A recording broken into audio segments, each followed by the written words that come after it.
नमस्कार दोस्तों, स्वागत है आपका हिंदी नॉलेज शो में। तो दोस्तों, जैसा कि आप जानते हैं कि फ्रांस भारत को राफेल की डिलीवरी बहुत तेजी से कर रहा है। आज भी 3 राफेल भारत पहुंच चुके हैं। लेकिन इसी बीच राफेल को लेकर एक और बहुत ही बड़ी खबर निकलकर सामने आई है। खबर यह है कि भारतीय नौसेना भी अपने जंगी बेड़ों के लिए, खासकर कि आईएनएस विक्रांत के लिए राफेल खरीदना चाहती है। 2 स्क्वाड्रन यानी करीबन 36 से लेकर 38 लड़ाकू विमान। और इसके लिए राफेल के एक बहुत ही खास वेरिएंट को चुना गया है जिसका नाम है राफेल एम। एम मतलब मरीन। राफेल मरीन को इसमें चुना गया है और नौसेना चाहती है कि इसकी जल्द से जल्द डील पूरी कर ली जाए, क्योंकि बहुत ही जल्द आईएनएस विक्रांत, जो हमारा बिल्कुल नया और सबसे एडवांस एयरक्राफ्ट कैरियर है, उसे भारतीय नौसेना में शामिल होना है। और ये डील बहुत ही चौंकाने वाली भी मानी जा रही है। वो इसलिए क्योंकि अभी तक तय ये था कि जो हमारा आईएनएस विक्रांत होगा उस पर MiG-29 जो रूसी लड़ाकू विमान है उसे तैनात किया जाएगा।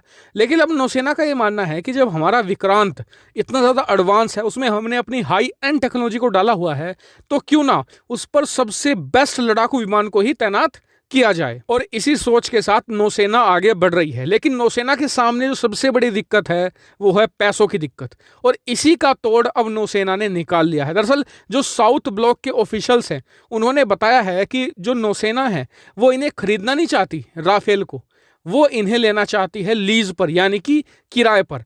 क्योंकि भारतीय नौसेना और डीआरडीओ ऑलरेडी एक टेड बीएफ नाम का लड़ाकू विमान तैयार कर रहे हैं। इसके अलावा जो हमारा तेजस होगा वो भी तैनात हो सकेगा इन पर।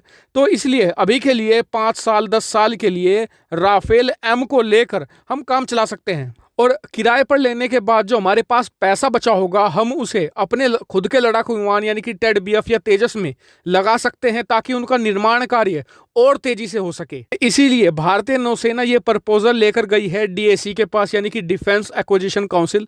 वहां से ये अप्रूव होगा प्लान, फिर उसके बाद ये जाएगा कैबिनेट कमेटी ऑन सिक्योरिटी के पास, फिर वहां से पास होगा, और उसके बाद अंत में ये जाएगा जो हमारी कैबिनेट है वहां पर, फिर वहां पर पास होगा, और तब जाकर फ्रांस से ये लीज पर लिए जाएंगे। हालांकि आपको ये प्रोसेस काफ़ी लंबा लग रहा होगा, लेकिन जो मेन है वो डीएसी ही है। अगर डीएसी ने क्लियर कर दिया तो बाकी किसी को दिक्कत नहीं होगी, हर जगह आसानी से 1-1.5 महीने के अंदर क्लियर हो जाएगा।